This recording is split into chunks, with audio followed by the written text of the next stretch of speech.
Macrosíntomas características. Macrosíntomas. Con dolor, Macrosíntomas. cuando hay dolor, Dolor, ardor, ardor, la zona se vuelve un poquito más caliente.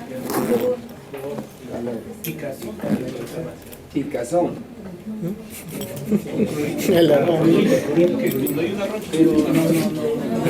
Son cuatro, ¿no? le aplica corticoide.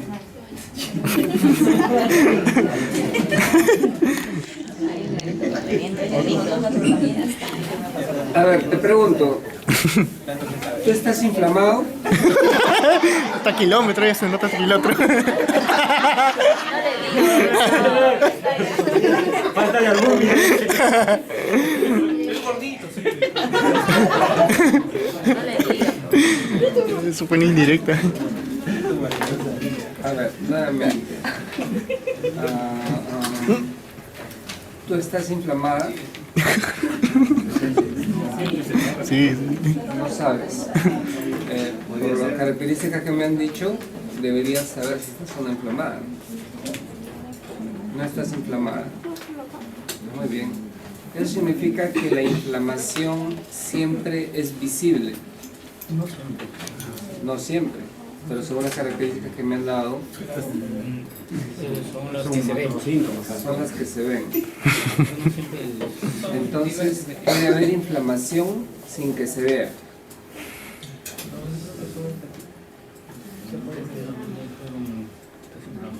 Todo se ve.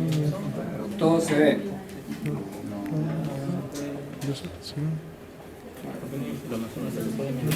Hay una inflamación. Según la definición que ustedes me están dando, se ve. ¿Cierto? Sí. Le pregunté a su compañera, ¿estás inflamada? Me dijo, no sé. Pero si se ve, quiere decir que ya no se revisa.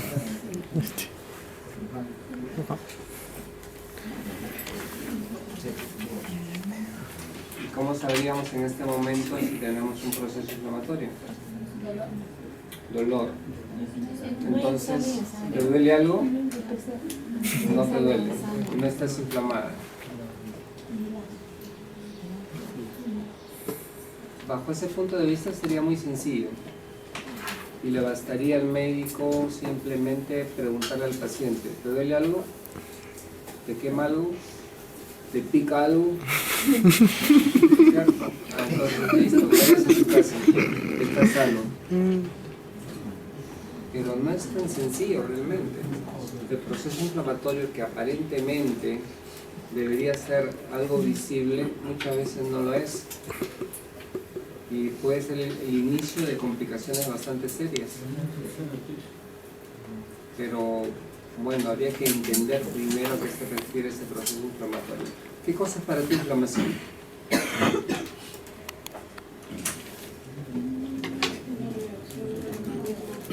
Una reacción del organismo, ¿ya? ¿A qué?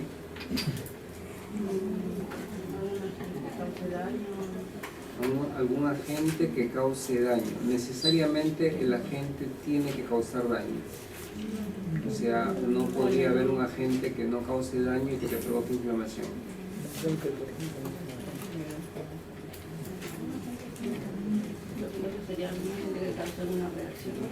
Un agente que causa una reacción. Una reacción del organismo. Bien, ¿qué dices tú?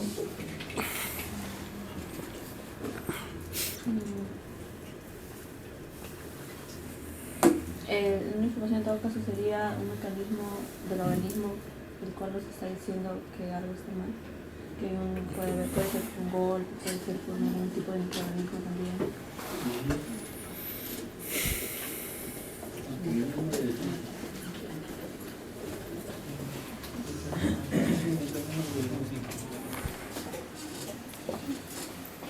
Esa sería la definición de inflamación.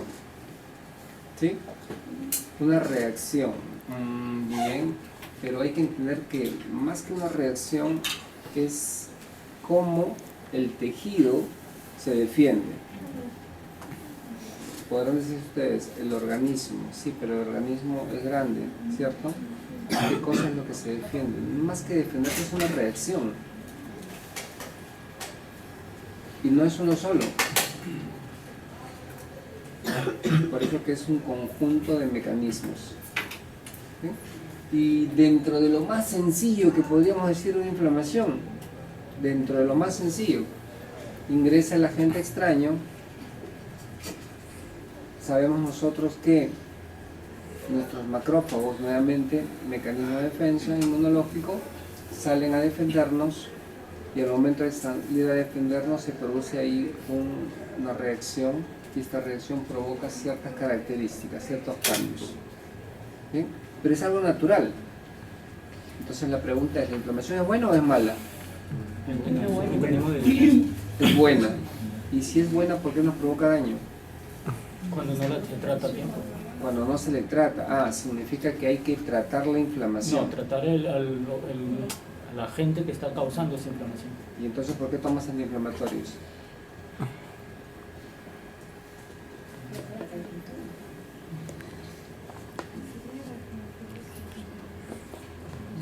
Ilógico, ¿no? Si la inflamación es buena, yo les preguntaría entonces, ¿y por qué toman antiinflamatorios? Cuando se vuelve aguda. Pero la inflamación siempre es aguda, más bien cuando se vuelve crónica. A ver, veamos. ¿Correcto? Es una respuesta, muy bien. ¿Ante qué? ¿Ante algo extraño? No necesariamente. ¿Sí? No necesariamente. Sí tiene que haber un agente agresor, definitivamente. Pero ese agente agresor puede ser múltiple. Irritantes, calor. Salen ustedes primer día de verano, abre mucho sol y se van a la playa y se tiran con la panza arriba a broncearse. ¿Cierto? Y después, cuando pasaron las horas, se dan cuenta que están como un camarón. Eso es inflamación. Tu tejido ha reaccionado frente a ese agente extraño. Metes la mano al congelador para sacar tu cerveza, ¿cierto? Vas a ver el partido de hoy en la tarde. Champions. Vas a sacar tu cervecita, metes la mano al congelador y se te pega la mano adentro. Jalas y después notas que tu piel está completamente irritada. ¿Qué es eso? Inflamación. ¿Y ante qué? Frío extremo. ¿Y el prurito también es una inflamación? El prurito. A ver, veamos luego qué pasa con el prurito. Es lo mismo que decía tu compañero. ¿Sí? Pica como una característica de la inflamación. Veamos luego. Golpe. ¿Quién no se ha dado un golpe? Y después ha estado con su hematoma. ¿No? Llega tarde a su casa, lo están esperando y le meten un zapatazo. Un garrotazo. Chinchón. Eso es inflamación. Heridas a cada rato. Nos hacemos un corte y luego vemos que ha tomado cierto color, duele. ¿Sí? Se cortó las Y venas. lo peligroso, infecciones, microorganismos. Entonces, es una respuesta a múltiples agentes agresores. Algunos antígenos, pero otros no necesariamente. Es una condición. Pero de esa manera nosotros nos vamos a defender. ¿Bien? Hay una reacción frente a ese agente agresor y esa reacción inicialmente es lo que conocemos como inflamación, pero esa inflamación tiene que contenerse. Si no se contiene la inflamación, ahora sí pasa a ser algo peligroso. ¿Y cómo lo contenemos? Hay muchos mecanismos que también tenemos para contener la inflamación. Uno de ellos es la coagulación. Ustedes dirán, pero si no me echo herida. Sí, pero de todas maneras hay un proceso hemostático ahí. Bien, la respuesta básicamente empieza por esto. Un aumento de la permeabilidad característico y que da lugar a ciertos síntomas que ustedes han mencionado. ¿Sí? Los signos característicos que ustedes me mencionaron son estos: rubor, tumor, calor y dolor. Es lo que conocemos como características de la inflamación. Ojo, no necesariamente y no siempre son visibles. No siempre van a ser visibles. Veamos si lo entendemos de esta manera.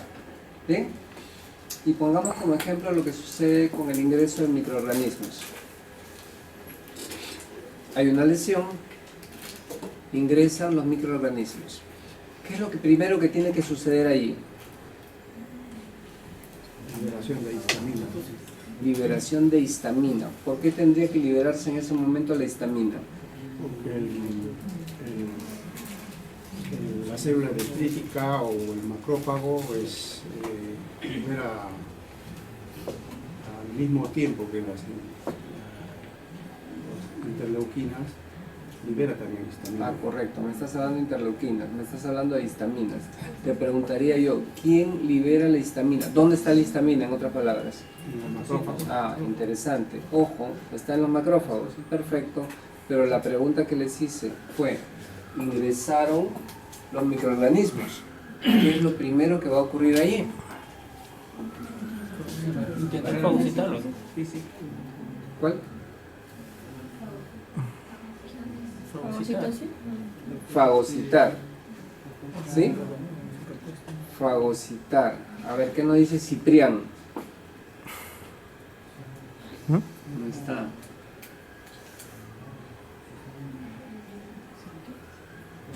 ¿Qué opinas? ¿Cuál es la primera respuesta que tenemos ahí?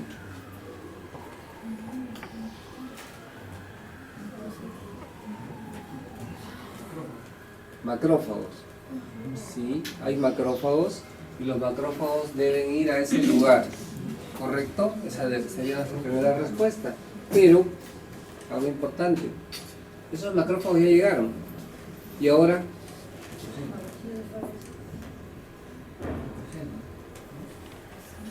simplemente se los comen.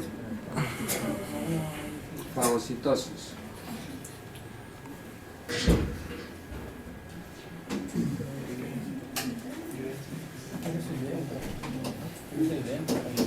Se olvidaron.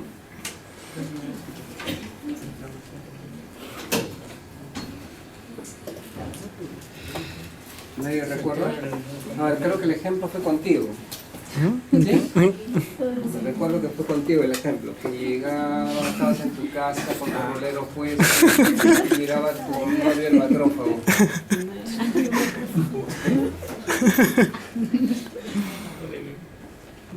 ¿Te acuerdas o no? Esto ya te tu novio.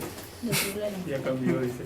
Ya cambió. ¿Te acuerdas que tu novio el macrófago y llegaba con ganas de comer? Ahora es el, Encontró con ruleros y salió corriendo. ahora es el cuatillo. ¿Sí? ¿Qué hiciste? Ella Se puede cambiar, se puede bañar. Fue a cambiar, se fue a bañar, se pintó. ¿Sí? Sí. Y ahora sí. Ahora sí, al macrófago le da ganas de comer. ¿Cómo se llamaba eso? ¿Fagocitar? No. era una manera de opsonización. Sí, opsonización. Opsonización, claro, es lo primero que tiene que suceder, la opsonización. Y la opsonización, ¿sí? Necesitaba de dos mediadores. Uno, que podían ser los anticuerpos previos, si es que habían, ¿no? Memoria, tipo IgG, si es que habían anticuerpos previos, entonces estos anticuerpos opsonizaban. Pero si no había anticuerpos previos, ¿quién se encargaba de la opsonización? El complemento. Pero tiene necesariamente que haber opsonización, si no el macrófago no reconoce al antígeno. Muy bien, ya ocurrió la opsonización.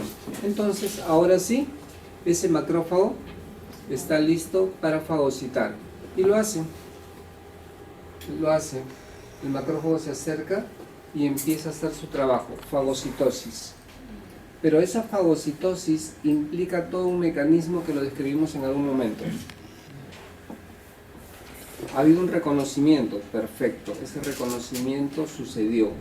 Ojo, luego vamos a ver que ese reconocimiento es muy complicado, que de repente ya lo han visto en inmunología. Bien, pero ese reconocimiento es muy complicado. Sucede el reconocimiento y el macrófago emite sus sedópodos y engloba a este antígeno, lo incorpora dentro de una vacuola. Un lisosoma se fusiona con la vacuola, forma un fagolisosoma. Y ahora ese lisosoma vierte enzimas hidrolíticas dentro de esa vacuola. Allí se produce un estallido químico. muy importante, óxido nítrico. Y ese estallido lleva a la producción de ciertos elementos, interleuquinas. Dentro de las interleuquinas más importantes que se producen en ese momento están la interleuquina 6, la 1 y el factor de necrosis tumoral.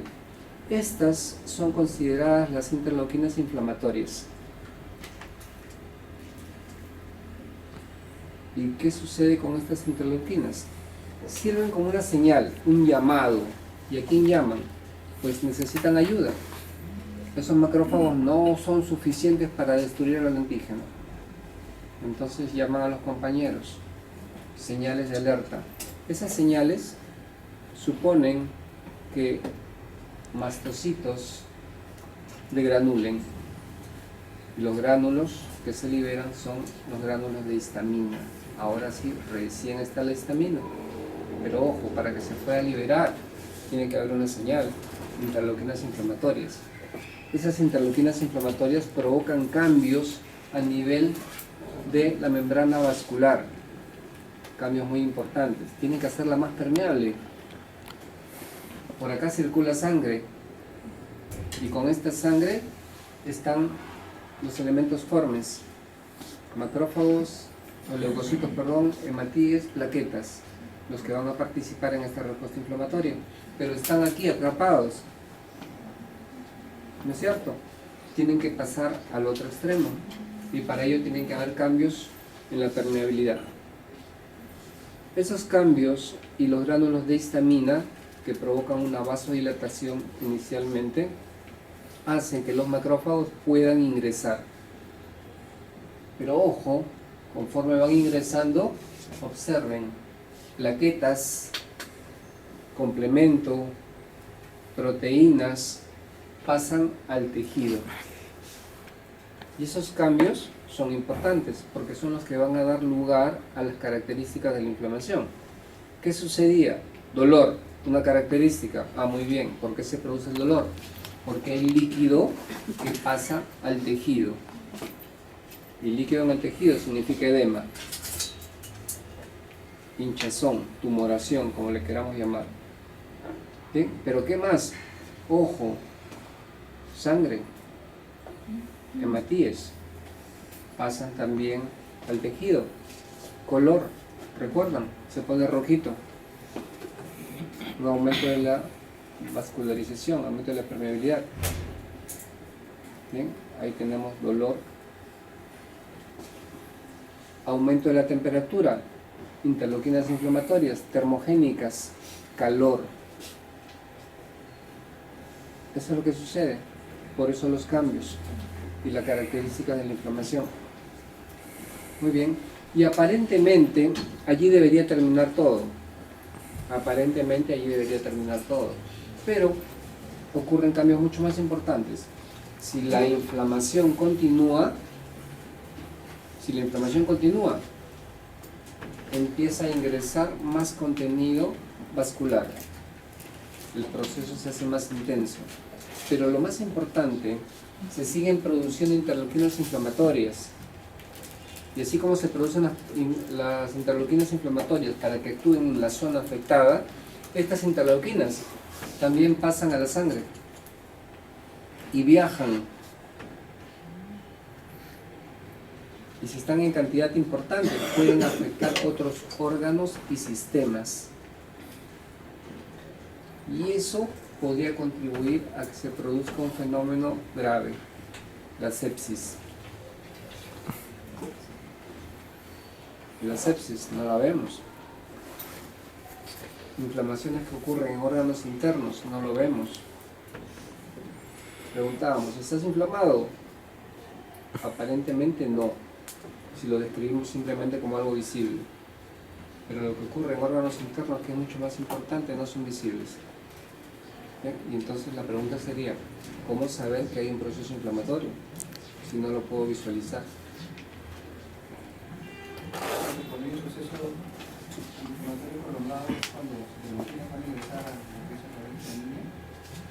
Si el proceso inflamatorio es intenso, a ver, veamos nuevamente. recuerden ustedes que hasta aquí se ha producido interleuquinas inflamatorias y la idea es que esto es bueno, ¿cierto? Esto es bueno, que se produzcan las interleuquinas inflamatorias es bueno porque nos ayudan a controlar un proceso infeccioso. Estos cambios van a contribuir a que de una u otra manera se destruya el antígeno. Eso va a suceder. Pero, si esto continúa, es dañino. Entonces nuestro organismo tiene que controlarlo. Y entonces se producen también interleuquinas antiinflamatorias.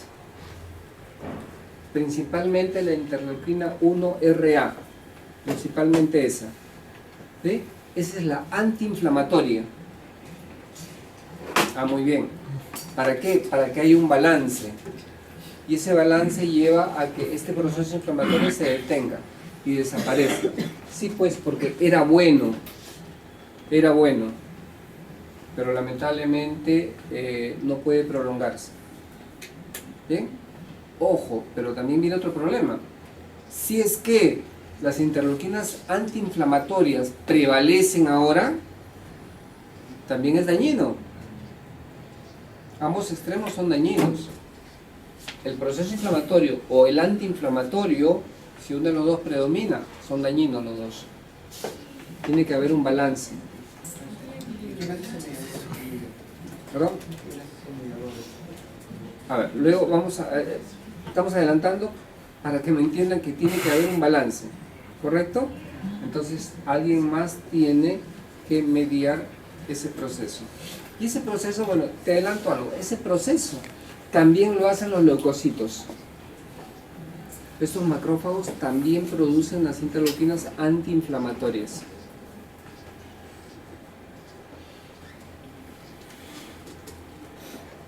Bien, hasta ahí. ¿Otra pregunta? Miren, ¿se dan cuenta qué tan fácil es controlar un proceso inflamatorio si lo hace nuestro propio organismo? Debería ser fácil. Y si es así tan fácil, ¿por qué tomamos antiinflamatorios?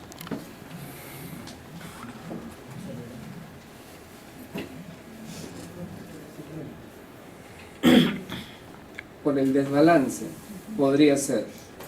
Muy bien, pero también se dan cuenta que la terapia más sencilla para un proceso inflamatorio estaría acá. ¿Cierto? Si obligamos a que a estos leucocitos produzcan las interleuquinas antiinflamatorias, ese no sería un buen tratamiento y el mejor. En algún momento comentábamos de una terapia con factores de crecimiento plaquetario, creo, si lo recuerdan. Que decíamos que se utilizaba en regeneración celular, que inclusive lo utilizan ahora mucho para la estética femenina, para cubrir las arrugas, la calvicie. Es muy utilizado, simplemente salió de la fisiología. También hay un tratamiento muy importante que se hace ahora utilizando interleuquinas antiinflamatorias. Hay situaciones que son muy complicadas, una artritis reumatoide, y sin ir tan lejos, problemas deportivos. El famoso codo de tenista, ¿sí? Es una entidad inflamatoria, el tenista en esta posición inflama y es una degeneración crónica que lleva a que deje de hacer ese deporte. Con ese tratamiento es reversible totalmente. No es caro. ¿Qué se hace? Se le extrae sangre al mismo paciente y se obliga a los leucocitos a que produzcan interleuquinas antiinflamatorias. Sulfato de cromo. El sulfato de cromo induce la activación y la producción de estas interleuquinas. Entonces se trae la sangre con perlas que contienen sulfato de cromo. Los leucocitos se adhieren a estas perlas y empiezan la emisión de las interleuquinas. Después de una incubación prolongada, se separa el suero, que es rico en ese momento en interleuquinas antiinflamatorias. Se licota y se le inyecta directamente en la zona. Infiltración. Suficiente. El proceso inflamatorio cede y la persona con una terapia adecuada vuelve a hacer sus actividades. ¿Qué tiene de